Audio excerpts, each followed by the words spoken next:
Leonardo Schroeder, ele é analista de implantação e qualidade do portal Terra. Está casado há 14 anos com a Fabiane e eles têm 3 filhos, Alisson, Gustavo e Guilherme. Muito boa noite a todos. É uma grande alegria estar presente em mais um evento da Donep. E eu quero agradecer a presença de todos, agradecer a diretoria da Donep. E hoje aqui é uma realização. Gosto muito de vir no evento da Donep para mencionar e falar um pouco da experiência que eu tive junto com a minha família com Deus. Então eu venho hoje aqui dividir fatos reais, fatos que aconteceram na minha vida, da minha família. Minha esposa, eu peço que fique em pé, ela que me acompanha nesta noite, e todo o testemunho que eu vou mencionar nesta noite envolve principalmente nós dois, envolve os filhos, mas envolve principalmente nós como casal, por algumas lutas que passamos, mas que Deus nos deu essa vitória. Primeiramente, eu queria me apresentar um pouquinho mais. Como foi dito, eu trabalho na empresa Terra, no portal Terra de internet, e também me formo esse ano como teólogo pela Universidade do Rio de Janeiro, a FAICAD, e venho aqui nessa noite com muita alegria dividir com vocês, e tenho a certeza que vocês sairão daqui edificados nesta noite. Bem, a primeira coisa que eu preciso mencionar a todos os presentes é que eu, Leonardo, não venho aqui falar como alguém que, durante toda a sua vida, acreditou em Deus ou acreditou em algo maior do que se possa tocar, do que se possa ver. Até o ano de 2009, eu era ateu, mas ateu mesmo. Aqueles ateus que qualquer assunto relacionado a Deus era motivo para me deixar bravo. Queria realmente me ver incomodado, era vir com algum assunto relacionado a Deus, a qualquer outra menção espiritual de algo que realmente eu não pudesse tocar, não pudesse ver.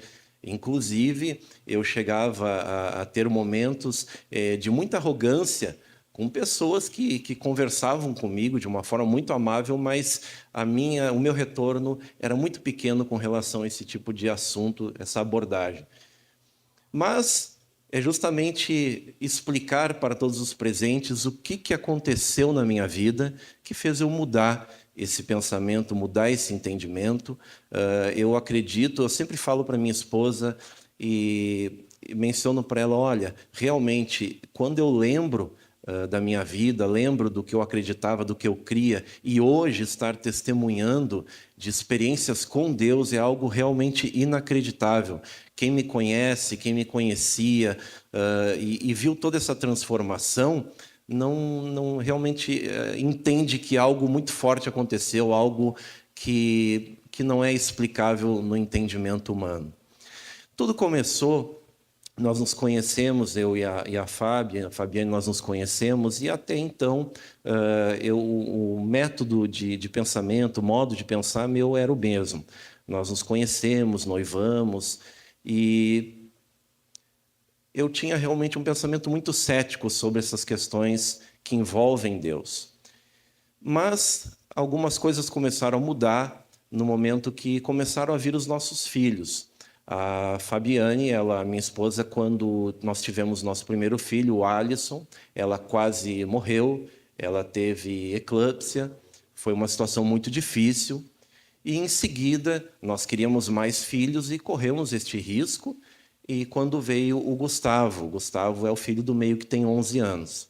E quando ela engravidou do Gustavo, foi um momento complicado porque nós sabíamos dos riscos que ela corria, e foi uma gravidez que teve que ter um acompanhamento muito próximo.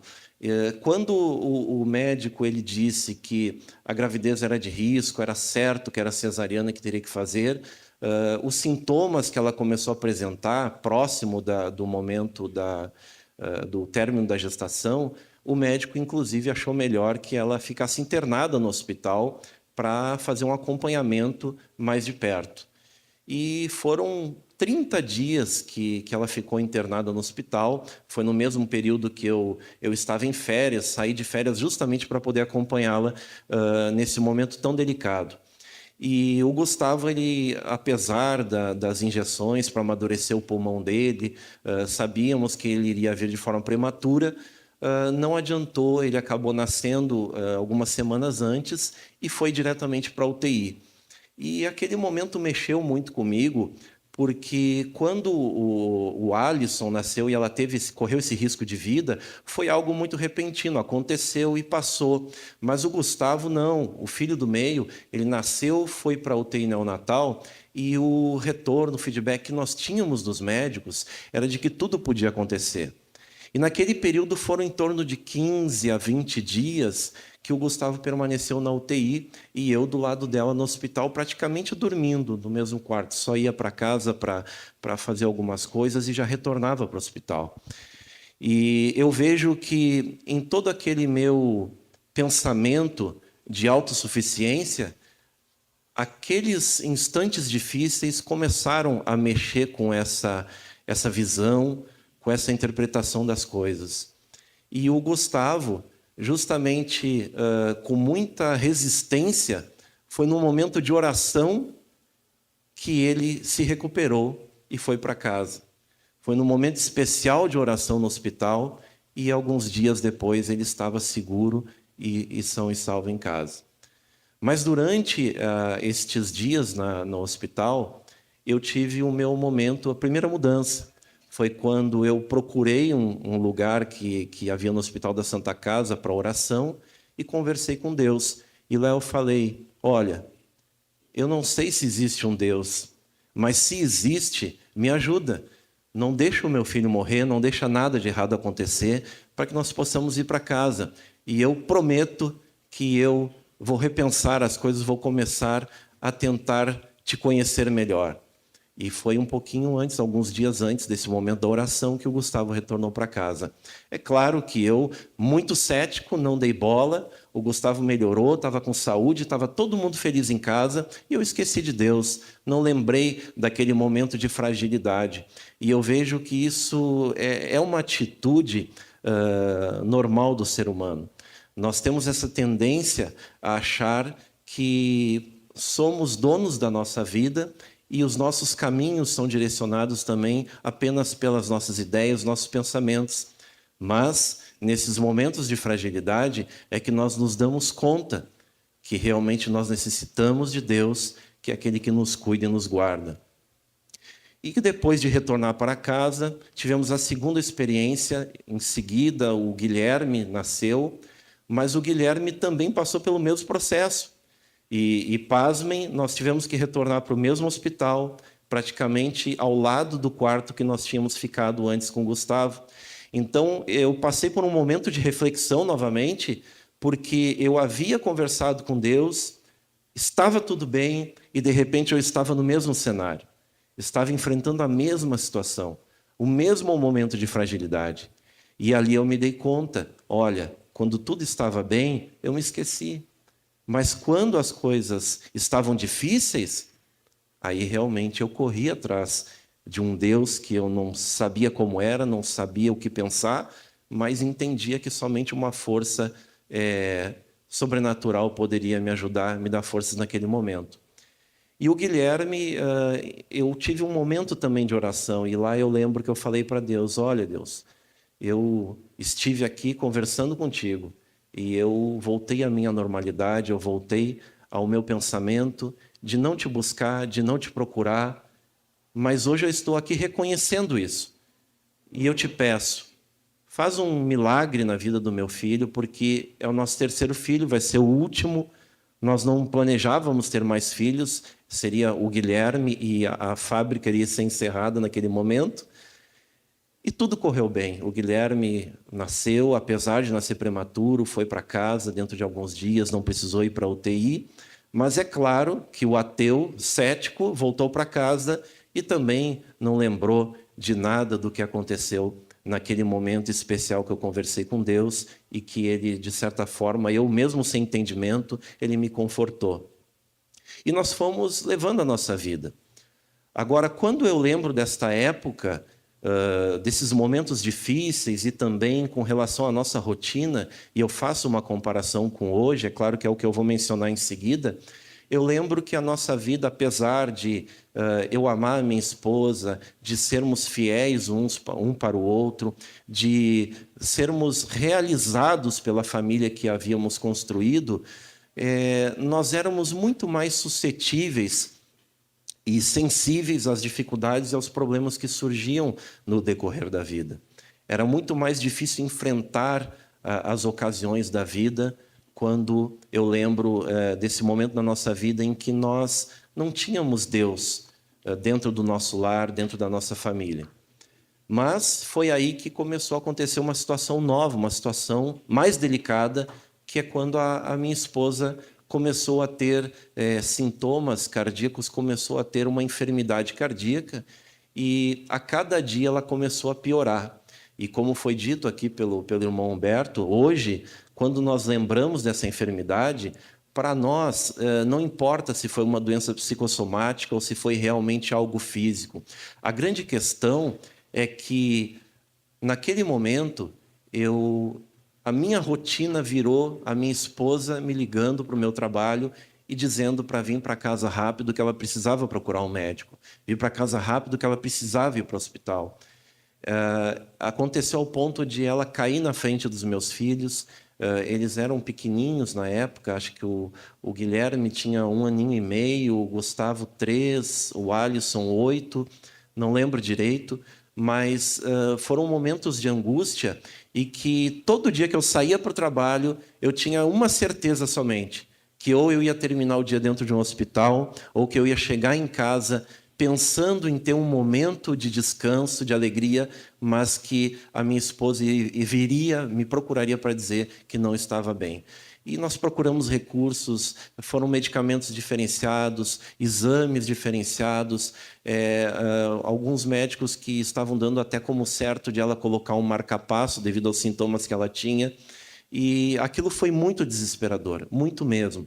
Se com os meus filhos eu fiquei abalado, aquele momento com a minha esposa, que é a estrutura do lar em relação aos meus filhos quando eu estou ausente, a família, sem a minha esposa, a família não seria mais a mesma.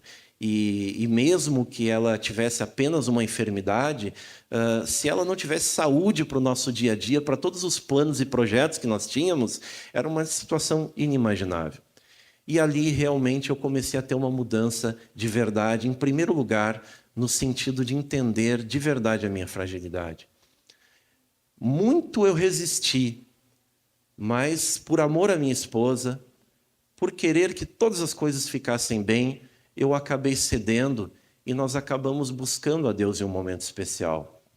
E eu lembro como se fosse hoje, que quando nós tivemos esse momento de oração, esse momento de encontro com Deus, a Fábio, ela sentiu algo diferente. Ela sentiu um calor no peito, ela sentiu algo no seu corpo que não era rotineiro. E nós ficamos confiantes a partir daquele momento, crendo realmente que algo de bom poderia acontecer. E foi o que de fato aconteceu.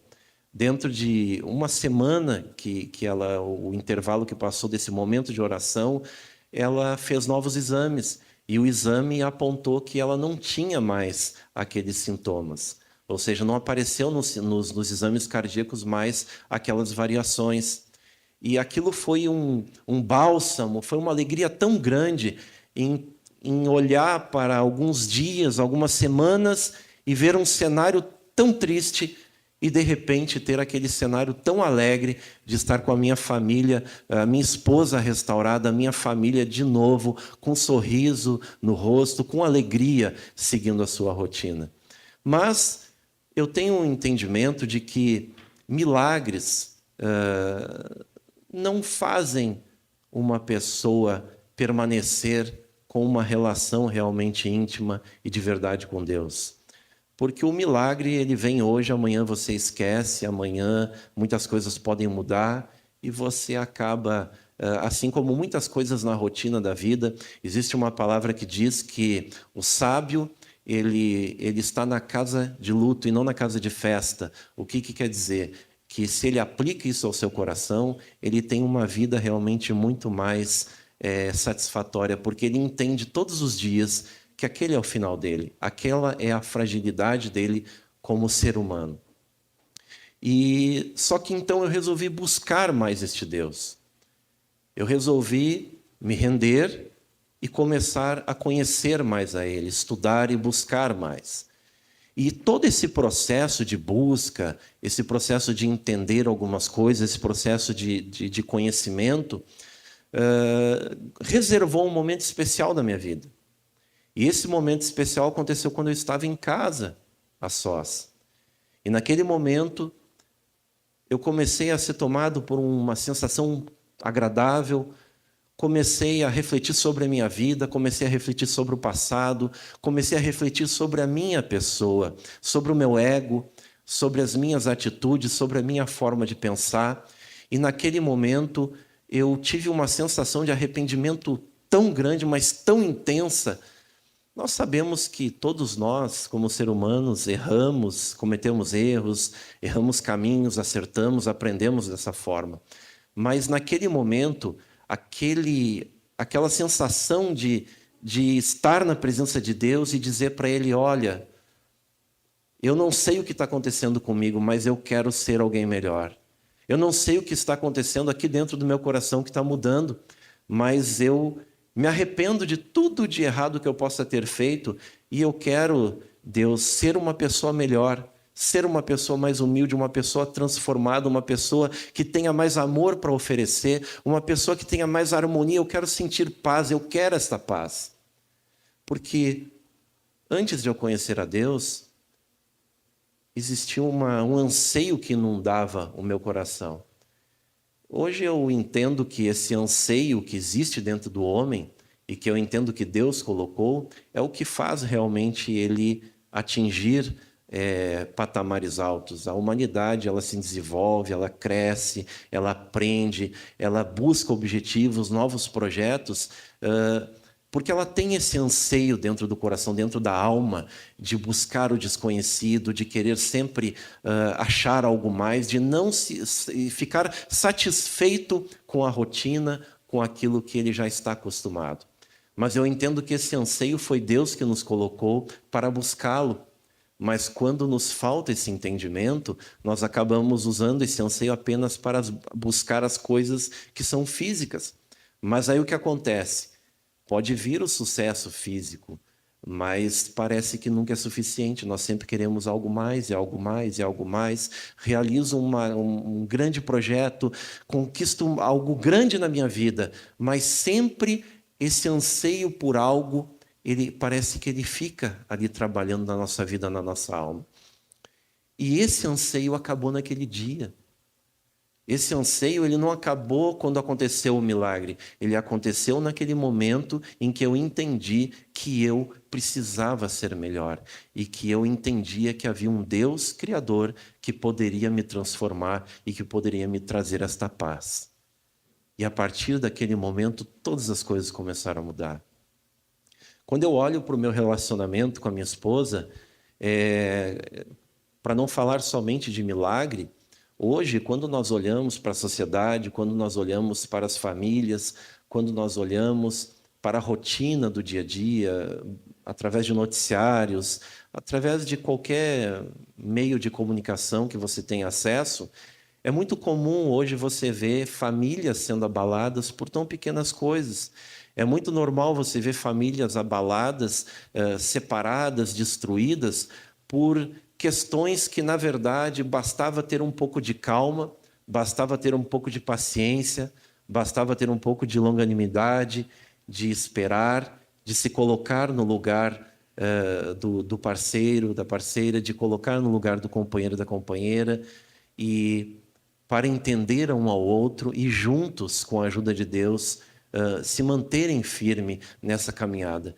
Porque Deus, Ele fez a família, Ele permitiu o matrimônio, o casamento, porque é uma aliança que existe entre o homem e a mulher e que ela deve ser preservada.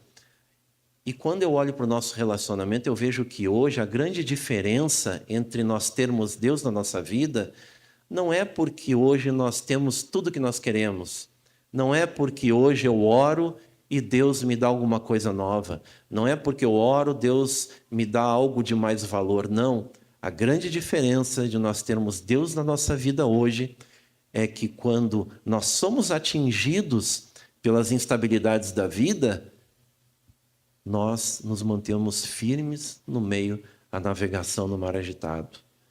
Porque nós entendemos que há um laço mais forte. Há algo mais forte que nos une, que é a vontade de Deus. A vontade de Deus que colocou ela na minha vida, eu na vida dela, e que nos permitiu constituir família e constituir os filhos que nós temos. Então, hoje, quando nós conversamos diante de situações difíceis, é muito claro, é muito tranquilo, há muita paz, que eu saio da minha casa e eu sei que a minha esposa fiel, ela está do meu lado. Da mesma maneira, ela entende isso, porque há algo realmente muito mais forte que nos une.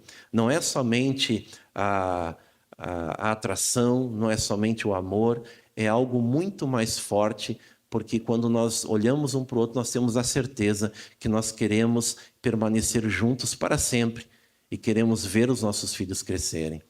E essa transformação, lembra quando eu comentei que naquele momento que eu tive um encontro e que eu senti que eu precisava ser transformado, pode parecer algo simples, pode parecer algo que, de repente, alguém entenda que isso não é necessário. Por que reconhecer erros? Por que reconhecer falhas? Por que querer ser transformado? Mas, naquele momento de transformação, quando eu tive uma atitude diante de Deus, de reconhecer que eu precisava ser transformado, essa transformação e essa atitude diante de Deus me trouxe uma visão diferente da vida. Uma visão de que essa mesma atitude, essa mesma forma que eu me coloquei diante de Deus, é a mesma forma que eu deveria me colocar diante da minha família, da minha esposa e dos meus filhos. Então não é uma questão de transformação por medo de um Deus, por temor de um Deus, não.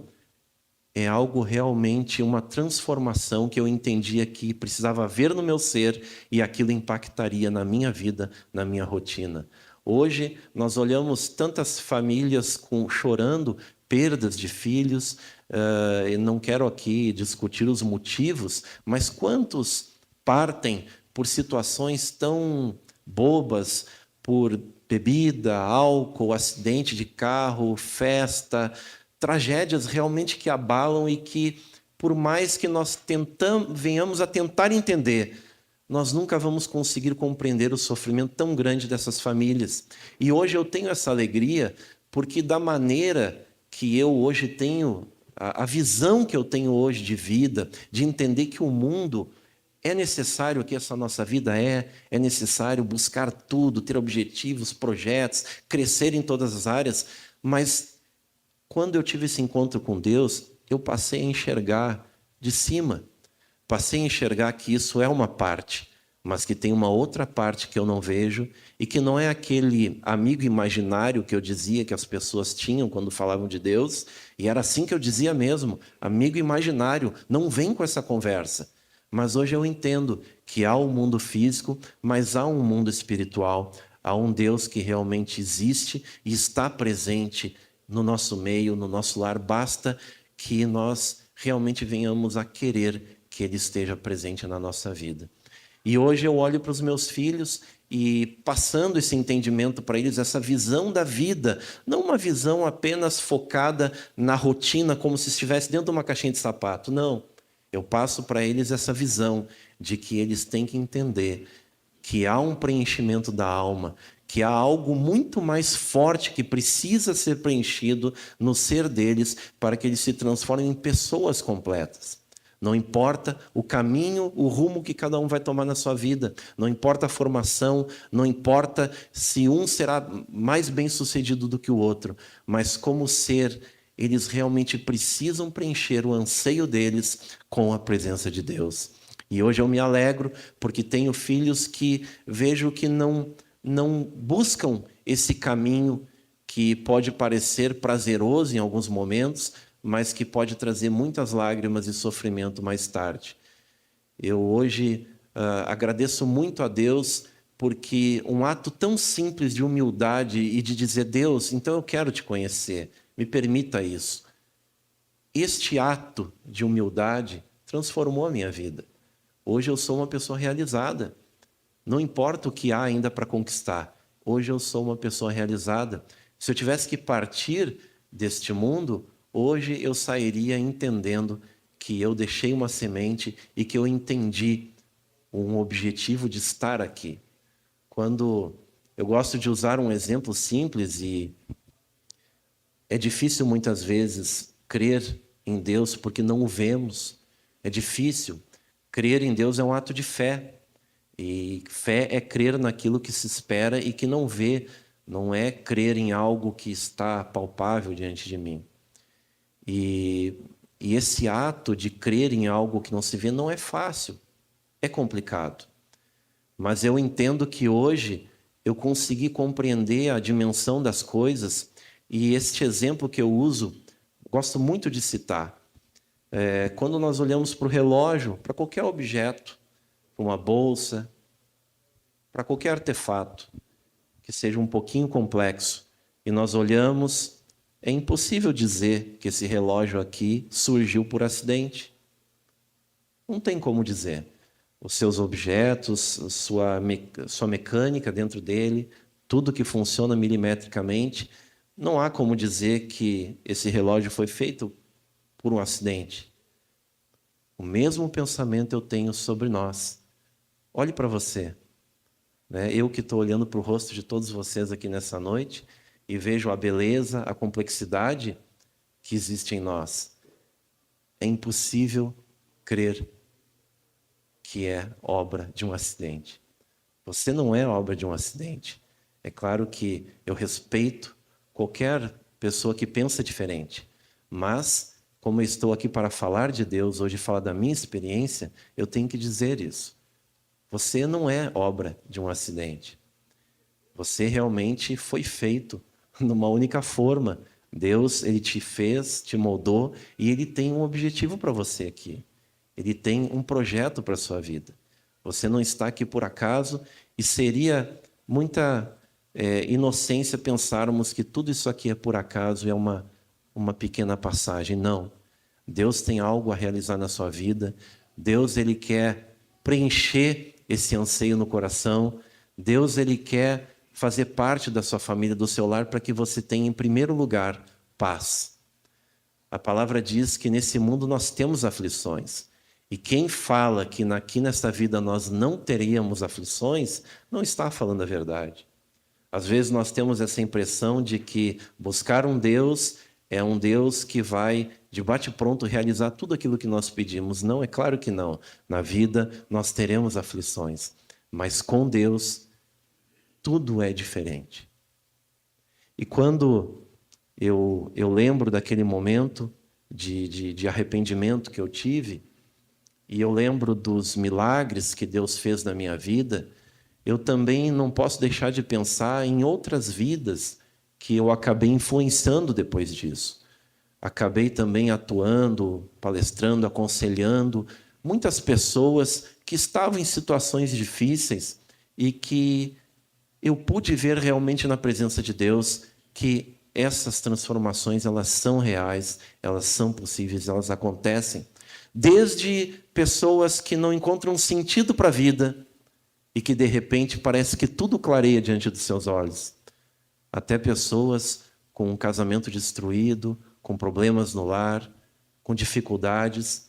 E eu tive a alegria e o prazer de participar de muitas dessas restaurações e tive a alegria e o prazer de ver o agir de Deus. Ou seja, eu não vi somente na minha família, eu não vi somente na minha esposa, eu não vi somente nos meus filhos, eu vi também isso acontecer em outras pessoas. Então, eu não tive experiências que alguém me contou, não. Eu tive experiências que eu vivi, experiências profundas e fortes que chegaram ao ponto de hoje eu dizer que sou um ex-ateu. E eu não me arrependo dessa caminhada. E nessa noite, eu quero lhe dizer que aquele mesmo momento que eu tive de arrependimento foi quando eu aceitei a Jesus na minha vida. E Ele é o único caminho de chegar até Deus. O único caminho. Ele é a verdade, a vida. Ninguém vai a Deus se não é através dele. E eu quero, nessa noite, convidar você a ficar em pé. Eu quero pedir para você ficar em pé, junto comigo, e quero convidar minha esposa para vir até aqui. Quero que ela fique aqui do meu lado. Eu chamei a minha esposa aqui porque eu não poderia deixar de participar ao lado dela, porque hoje nós realmente somos muito felizes, muito, demais. Talvez eu pudesse aqui citar tantos acontecimentos e fatos da nossa vida e que nós presenciamos de vidas transformadas, mas o tempo não é possível. Mas eu acredito que olhando para o sorriso da Fábio hoje, você pode realmente enxergar qualquer coisa, menos alguém que estava sentindo-se perdida, sem solução para o que estava acontecendo na sua vida. E eu, claro, não poderia estar também mais feliz e me sentindo mais completo de hoje ter a vida restaurada da minha esposa, a saúde restaurada, a família, os filhos. Eu posso dizer que hoje nós atingimos essa felicidade que talvez a humanidade inteira busque, mas às vezes por um detalhe deixou de encontrar. Então nessa noite reflita sobre isso. Deixe o seu coração aberto nessa noite para esse momento de oração e deixe Deus entrar na sua vida. Se assim você o permitir, Ele entrará e Ele te mostrará realmente coisas grandes que Ele pode fazer. Está certo? Muito obrigado a todos. Obrigado, Leonardo. Na realidade, o apóstolo Paulo, lá no livro de Romanos, fala que se a gente confessar com a boca e crer no coração que Jesus Cristo é o nosso Senhor, é formado nesse momento uma aliança entre o ser humano e Deus. É com esse modelo bíblico que o casamento é formado uma aliança. É perante um juiz que tem que ser verbalizado que há ali a formação de uma aliança. Quem é casado sabe que tem que formalizar, não adianta só assinar. Você sabe disso, né? Então, perante um sacerdote também tem que verbalizar para mostrar que está de livre e espontânea vontade fazendo aquela aliança. Biblicamente, há 2000 anos atrás, também está registrado que se a pessoa confessar com a boca e crer no coração que Jesus Cristo, né, é o Senhor, é o Senhor da sua vida, tem a vida eterna. É realizado nesse momento uma aliança entre o ser humano e Deus. Então, vamos dar na Donep sempre essa oportunidade. Você pode repetir comigo, vou falar bem calmo, quem concordar, evidentemente, com isso, é uma frase bíblica, não é de nenhuma igreja, não é de uma religião. No mundo inteiro, pessoas são transformadas a partir desse primeiro passo, que é um passo de fé e um passo na direção dessa aliança. Então, você pode repetir comigo: Senhor meu Deus, eu entendi essa noite que eu preciso de Ti. E eu quero entregar o meu coração, a minha vida, a minha família nas Tuas mãos, e que Tu sejas o meu único Senhor e Salvador da minha vida. Eu entendi a partir do testemunho desse casal que Tu é um Deus amoroso, que Tu quer nos completar todos os objetivos da nossa vida. E em nome de Jesus, eu Te agradeço. Amém. Então, obrigado à presença de todos e até o próximo. Agora vamos convidar o senhor Pedro Teixeira da Silva, todos em diretor financeiro do transporte, e sócio do capítulo 1800, vai do Médio da Barra Tijuca. Também conversa com todos, obrigado, o Pedro do Pai, e acompanha a partilha do presidente Alcomano, acompanha a partilha com o Pinhata Safari, que sai pela frente. Eu vou ser breve, eu vou contar, eu gostei do testemunho do Paulo. Alguns semelhanças com algumas diferenças. Na verdade, quando eu nasci num lar qualquer no livro. Historicamente qualquer. Assim, na casa tinha 2 cômodos, banheiro para fora, não tinha muro, no banheiro não tinha teto, quando subia, não sai do chuveiro, assim, se entender. A casa pobre é um bairro pobre. E quando eu tinha cerca de 2 anos de idade, ainda com a saúde muito baixa, cheia de doença, uma prima minha, que é pobre assim, uma criança toma conta da outra. Foi fugir de um atropelamento, para fugir do carro, e largou no chão sem querer, lógico. E eu fui de cabeça no paralelepípedo. Os dois um dia já para perceber que eu não fui atropelado, né? O carro parou, mas eu fiquei desacordado no paralelepípedo, acordado no paralelepípedo. Também, realmente, acharam que eu tinha morrido aquele dia, me socorreram, mas você também está certificando que eu não morri. Mais à frente, eu estava de não sei se eu pensei de leitura, e tinha ali uma saída da período e eu era uma criança menor do que as crianças da minha idade. Aliás, quando eu fui para o exército, eu cresci muito, fiquei muito forte, e deu isso aqui. Aí, eu trabalhava em obras, lá na casa, então, no meio, e com 2 anos de idade, meu pai me botou na bola de próximo para aprender prova odontológica, tá? Eu fui voltado. Ainda bem que eu não fui, eu também consegui, porque eu não tinha deixado na mão, não aprendi a profissão, eu virei empregador de dentaduras. Com 14 anos de idade, meu pai, eu tirei minha carteira de trabalho, esperando que alguém assinasse, nunca ninguém assinou. Nunca ninguém quis assinar minha carteira. Aí eu me inscrevi para fazer prova para sargento armado, para um dos piores desempenhos que eu já havia tendo. E 40 pessoas de múltipla escolha, eu fiquei apenas 4. E dessas 4, eu fiz não sabia nenhuma. No ano seguinte, com 7 anos de idade, meus pais, até foram acreditados em mim.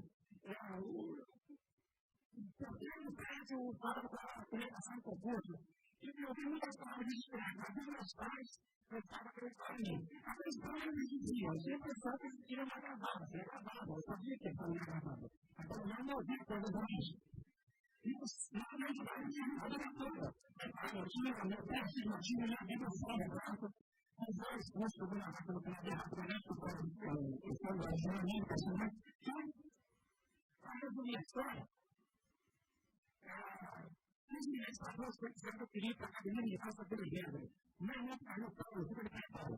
Aquele para eu para o meu Paulo.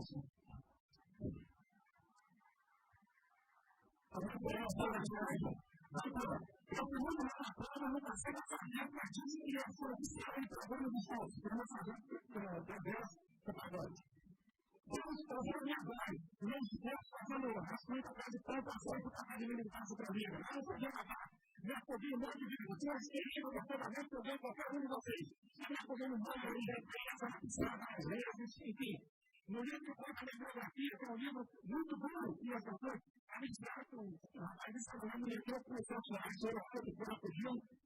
Ele embaixo, eu tinha 6 anos, eu acompanho quem queira ser alguém do meu lado. Porque, na verdade, quando eu fui fazer um curso, eu aconselhando os médicos, eu falei que vai comprar um pênis para poder passar no lugar nenhum, e por aí vai. Então, os colegas do período da minha turma, no primeiro ano, ruim, agora foi ruim, dado pelos oficiais, dado pelos colegas padrões, e também nas minhas notas. Eu fui mais fácil ainda, eu fui ruim tudo. E diante de Deus me afogando entre uma ferramenta e outra, Deus me ajudou, eu terminei a mão com os maiores assuntos vocês da minha turma e de casa para ser procurado. Quem quiser saber, meus colegas hoje, os operadores coronais comandam o BPE, a PG, eles me escolhem em qualquer outro. Vou estar aqui batalhando na vida para uma rádio coronada nessa forma. Mas eu não vou ser a primeira chance de passar por concurso clínico, eu estou aqui, concurso para ser clínico. Aliás, aí no meio me casei, minha esposa não está aqui hoje, eu lamento, muito triste, ela não está aqui hoje. Eu moro aqui perto, minha esposa está grávida, e meu segundo filho, eu sou grávida de 19 anos, tenho um filho de 15, meu segundo filho, ele já está prestes a nascer na bola, a criança encontra um trabalho de chegar da vida toda. Não é que ele serviu lá com o exército, minha esposa ele tem para ser grávida, poucos anos a nada, quase morreu, mas há poucos anos eu criado meu filho, só com grave, eu fui lá e fiz um curso de central, sem nada a ver com o que eu havia estudado, mas Deus me ajudou a passar no Banco Central. Eu estou dizendo que você é ligado com o Banco Central, por causa da minha espiritual, você está animado, e não está no grupo. No domingo eu fiquei triste, porque eu já estou exército, voltei para a organização, chegando no pilar. Inclusive, quando eu tenho o assento nuclear de Raposa aqui por cima, eu tive uma situação lá, para esse ano, uma entrevista lá sobre a gente nuclear no Brasil exterior. E eu estava no nuclear, fiz uma pós-graduação do planeta, que eu sou contado pela Primeira Guerra Mundial de São Paulo. Mas não tem nada, isso é um grande descanso. E deixaram no lugar. Eu não tenho, mas não tem. Sagrado que estou com fome. Vamos ver direito no Brasil aqui do seu lado. Acerto para fazer direito. E eu estou na rua de Deus a hora. E chama. E o céu está aberto e se fala pelo doutorado da economia. Você tem todo curso da economia. Aí o que eu fiz? Uma sexta-feira descobri que aqui, inicialmente, fiz uma sexta-feira por causa de 2 horas da tarde expressa. E no projeto de 3, 1 hora e meia, 2 horas. A gente não faça isso. Explode, estuda em casa. Não se faz um projeto de 3. Mas eu trago a área com trabalhadores durante esse concurso. A mão de Deus está experimenta fazer esse concurso. Eu falei, agora vamos tratar da economia. A economia, agora você doutor em economia, vou passar a pesquisar como vou mostrar para a próxima melhorar o Brasil. Se você está em economia, você está me dando todo o programa de quarta da economia no ano passado no concurso. Eu continuei brigando com eles e estava discutindo as minhas teses. E eu fiz sentado, fiz doutorado em economia direto ao mesmo tempo. E trabalhava no Banco Central. E aí você pensava, tudo bem, certo? Esse é o programa de trabalho. E o cara que você leva, e o seu cara, você está dando conta ao mesmo tempo. E lá nessa tarde, a história tem um doutorado em economia direito ao mesmo tempo. Eu doutorado em economia pela Universidade Federal Fluminense, mestrado em doutorado também, formado em direito pela UFRJ, formado em gerência de outra também, formado pela Academia Militar do Rio de Janeiro, pela educação do Colégio Econômico, muitos cursos de educação. E nós vamos começar a universidade da Floresta. Aí, eu peguei, namoro o curso de direito do doutorado de economia, voltei ao mesmo tempo. Eu peguei uma memória aqui de Deus, escrevi no plano de Tesouro Nacional. Aliás, escrevi um concurso criado dentro do Banco Central. E eu não plano de doutorado, escrevi no plano de Tesouro Nacional. A competição está sempre em quantidade na informação. Na minha primeira oportunidade, eu passei na ver o resto do televisor, e ainda isso aqui pelo plano de Tesouro Nacional. Só que eu não vejo o plano de Tesouro Nacional, eu não consigo mais fazer o plano de Tesouro Nacional. Vou trabalhar os doutores para trabalhar a minha faculdade no supermercado, pelo mestrado. Eu não devo ganhar. E foi o único prêmio da faculdade também. E eu estou fazendo toda. A gente quiser fazer prêmio, aquela coisa toda, tal. E eu estava na minha coisa, não estava na minha palavra, precisando de palavra, tudo certo. Eu tenho que fazer isso na minha palavra. E vendo o cara agora, fazendo coisas, tirando o carro. Eu fui para cá, secretário, eu não estava fazendo nada isso, não. Não estou falando disso, eu estou falando aquilo. Graças a Deus, eles caíram. Nós estamos vivendo um momento assim, não está bom. E nós estamos preparando para o negócio, pensando em pensar. Mas, esse já é uma limitação desacelerada, né? Se já está acompanhando, né? Vocês sabem disso. Estamos passando para o Brasil crescendo. Quando a vida é correr, ela sempre você comprar uma coisa. Porque eu sempre falava, eu nunca me tinha de contratar. Eu sei que passar sempre não tem nada. Se eu falar, não quero trabalhar. E não tem que Brasil está com tudo pequeno, porque as pessoas não sabem nada mais. Mas não tem nada pequeno. E é assim que nos interessa. Boa noite a todos. Eu quero agradecer o convite da Donete, o texto para estar conosco.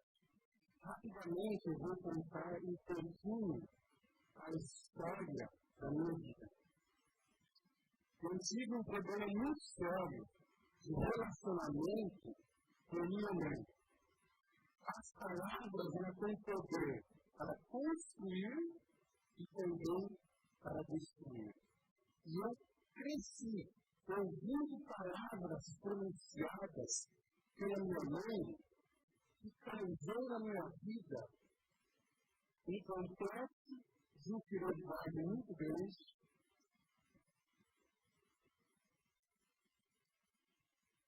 E essas palavras, minha mãe me dizia, eu acreditei nelas com muita propriedade. Por que eu acreditei nelas? Afinal de contas, era a minha mãe que estava dizendo essas palavras. A mulher que me viu. E as palavras eram os seguintes: você é um burro, você é feio, você não presta para nada. Quantas vezes minha mãe vinha me ensinar, meus braços saíam roxos dos cristãos. Criou dentro de mim um bloqueio na aprendizagem. Passava de ano, como se diz, aos trancos e barrancos. E crescendo.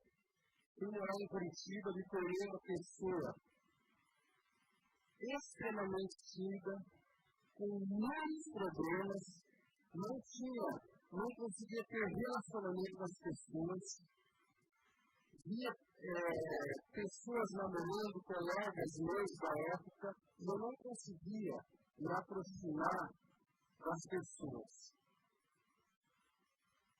E tudo isso daí foi gerando em mim, me tornei uma pessoa agressiva. Eu chegava em casa, dava murro na janela, discutia com a minha mãe, me tornei uma pessoa muito revoltada com a vida. Tinha que encontrar uma fuga para tudo isso. Comecei a me prostituir, drogar, fumar e beber. Mas um belo dia, participando com o retiro de carnaval, eu vi uma pessoa, um preletor dizendo que nós somos importantes para Deus, que nós somos imagem e semelhança de Deus. Eu saí daquele retiro pensando, puxa, se eu sou imagem e semelhança de Deus, eu não sou feio, como minha mãe sempre disse. Eu não sou burro, como minha mãe sempre me disse. Tive um encontro com Deus, a partir daquele retiro. Consegui me formar em odontologia. Me casei. Pacientes do consultório, prosperidade, casamento abençoado. E Deus mudou toda a minha situação. Mas uma coisa me faltava. Eu não conseguia liberar o perdão para minha mãe. E as pessoas me diziam, Flávio, você precisa liberar o perdão para sua mãe. Eu dizia, vocês não conhecem a minha mãe. Vocês não sabem quem ela foi. Tudo que ela fez na minha vida. Mas uma noite muito especial. Eu estava deitado, não consegui dormir. Me levantei. Eu quero dizer aqui uma coisa para vocês. Quando Deus fala, obedeça. E Deus me falou naquela noite. Levanta e escreve uma carta para tua mãe. Ela leva 1.700 quilômetros de onde eu resido. Eu sentei à mesa, eu estava entendendo. Senhor, o Senhor quer que eu escreva uma carta para minha mãe? O Senhor quer que eu acuse ela agora? No papel, não basta as acusações verbais que eu tenho com ela. O Senhor quer que eu registre numa carta tudo que ela me fez. E Deus falava para ele, você não está entendendo, Flávio. Vai escrevendo. Aí eu comecei. Você não vai acusar tua mãe de nada. Você só vai lembrar das coisas boas que ela te fez. E eu comecei, mãe, obrigado, mãe, por tudo aquilo que a senhora fez na minha vida. Quando eu estudava em Curitiba, que eu vinha, a senhora arrumava a minha mala. Obrigado por aquela comida gostosa que a senhora fazia. Obrigado, mãe, quando eu tinha caçula que a senhora me tratou. E conforme ele escrevendo as lágrimas e eu relando. E naquele momento eu entendi que a forma que minha mãe tinha de expressar carinho por mim não era uma praça, não era igreja. Ela arrumando as coisas para mim. Coloquei aquela carta no correio. Essa carta chegou lá na cidade dela. A hora que ela pegou essa carta, abriu o meu e começou a chorar. Meu pai também. Me ligou. Primeira palavra que eu ouço da minha mãe. Meu filho, eu te amo. Mãe, eu também te amo. E naquele momento, toda aquela mágoa de tantos anos, Deus virou como um passe de mágica. Eu era uma pessoa extremamente tímida para essa situação. Penso que foi nasce tímido, tanto complexo de prioridade. Hoje eu estou aqui falando para vocês, aquela pessoa tímida. O burro, hoje eu sou um cirurgião dentista, tenho uma especialidade. E o feio, aquele homem achava que nunca ia arrumar a namorada. Porque eu chegava perto de uma menina e se sentia ali, ela tentava me abraçar, mas eu não conseguia. Porque eu lembrava aquela voz da minha mãe falando que eu era muito feio. Eu não conseguia me relacionar. Eu começava um relacionamento e terminava. Depois por 11 anos. Mas Deus me mandou uma pessoa muito especial. Deus mandou a Tereza na minha vida. Uma mulher linda. Tudo bem, amados. E o feio, não é nem crise. Mas eu não sou tão feio assim. Essa mulher linda que Deus mandou para mim, levanta a Tereza, por favor. Essa mulher especial que Deus me mandou. O Deus se agrada a Deus, pode sentar aqui. Na palavra de Deus diz o seguinte: a Bíblia diz que em tudo devemos dar graças. E eu dou graças por tudo que aconteceu na minha vida. Senão eu estaria aqui nessa noite hoje. Diga o Valério agora. Sabe que eu executei meu velho pai. Lá em Polido. Cheguei ontem de lá. Mas ele está na guerra. A minha mãe fala assim para mim: filho, cada vez que eu falo para testemunhar, minha mãe fala assim: eu peço permissão para ela. Mãe, eu posso ir? Filho, você tem a minha bênção. Aí eu saí portando para a casa dela e falei: filho, vai lá e dê o seu mini testemunho, que Deus te abençoe. Então, meus amados, eu devo dizer que eu e minha casa servem ao Senhor. Eu agradeço a oportunidade.